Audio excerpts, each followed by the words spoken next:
Frontline Updates, where we delve deep into military strategies and updates from conflict zones. Today, we're discussing the progress of the ongoing special military operation as of today. I'm your host, Sharifa Muhammad, MGT. I'm Colonel A.C. Oguntoye, an Infantry Officer.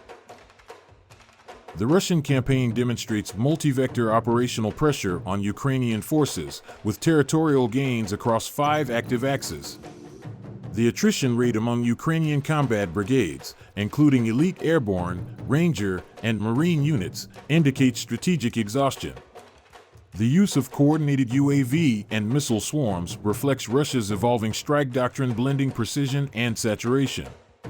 The liberation of key settlements, that is, Petrovka, Nikolaevka, and Kamenskoye, suggests Russian forces are transitioning from tactical defense to strategic offense. The cumulative destruction of Ukrainian logistical and EW infrastructure impairs command resilience and battlefield coordination. Notably, air defense integration continues to deny NATO-sourced advanced systems their full operational impact, reinforcing strategic deterrence in contested airspace. Welcome to Frontline Updates, the podcast that brings you in-depth insights into military operations from those leading them on the ground. Today, we're joined by Colonel A.C. Oguntoye, an infantry officer monitoring critical missions on the progress of the special military operation as of today. Colonel Oguntoye, thank you for being with us. Thank you. It's good to be here. Colonel Oguntoye, let's start with a broad overview. What characterized the Russian military's actions during the past week of July 12th to 18? Over the past week, Russian operations have remained focused on strategic degradation of Ukrainian capabilities.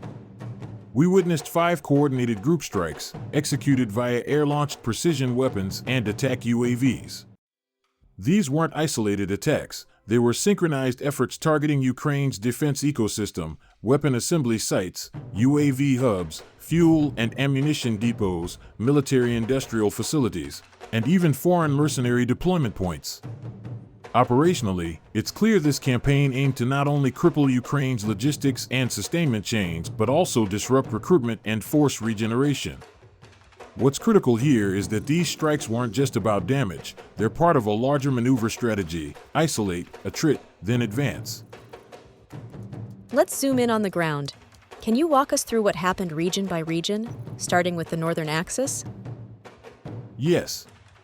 In the North Group of Forces made tangible progress by liberating the village of Degtyarnoye in Kharkiv. This is strategically important as Kharkiv represents a gateway for deeper encroachment into northeastern Ukraine. Beyond the tactical gain of terrain, what stood out was the dismantling of multiple Ukrainian brigades, mechanized, airborne assault, and territorial defense units.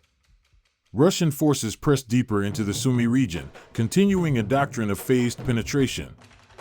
These operations aren't just about seizing ground, they're about wearing down Ukraine's brigade-level capacity, creating operational vacuums for follow-on exploitation. How about the western and southern sectors? What was notable there? In the West Group made marked tactical improvements.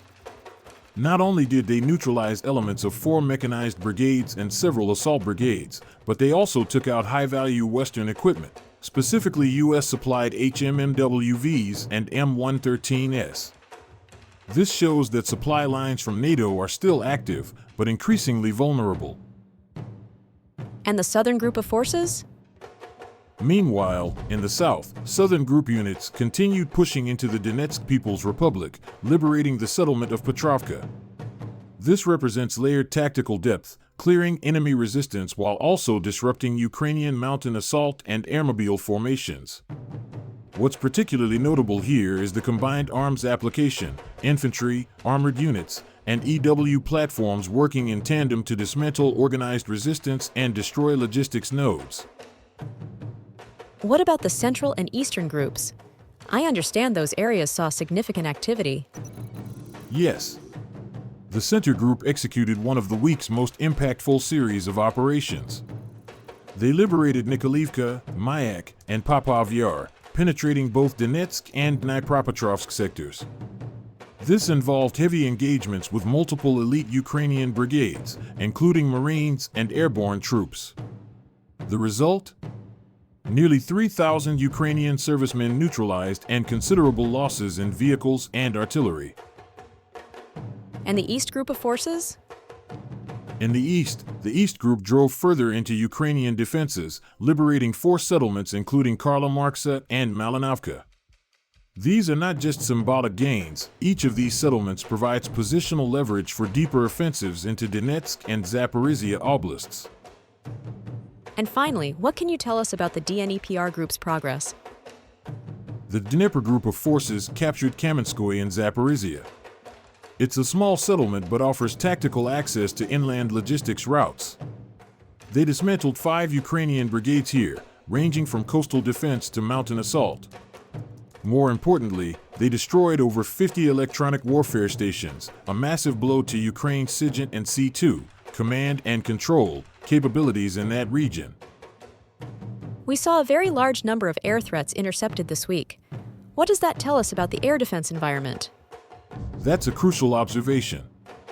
Russian air defense systems successfully intercepted 2 U.S.-made HIMARS rockets, 2 Neptune cruise missiles, 28 precision-guided bombs, and an astounding 1,387 aircraft-type UAVs. What this indicates is that Ukraine continues to attempt high-volume drone saturation and precision strike tactics, often with NATO-sourced systems. However, Russia's multi-layered defense grid, especially in areas with integrated radar, Pantsir S-1S, and S-400s, is proving resilient.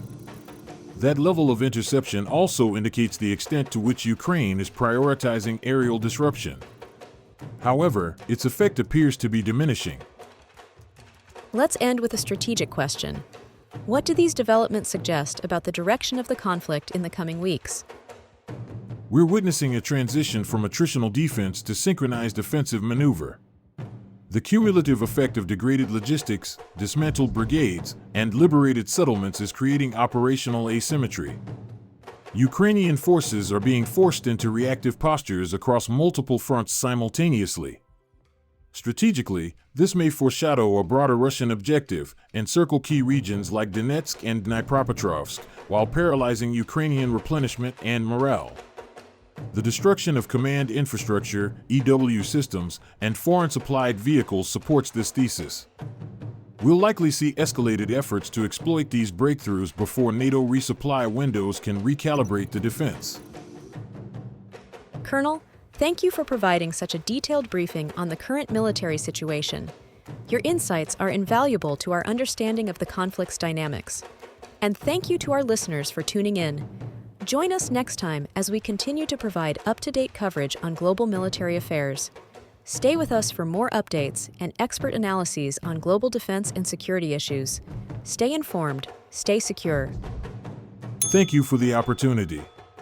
Today, Israel launched strikes across the Gaza Strip, killing at least 30 Palestinians.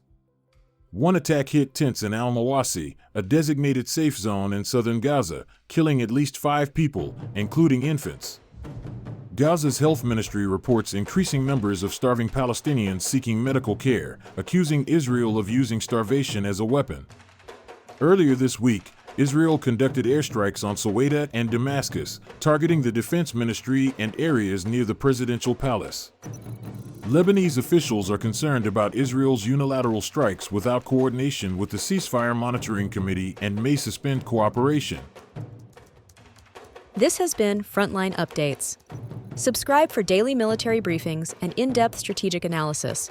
Visit our platform for maps, transcripts, and exclusive Frontline updates from commanders in theater.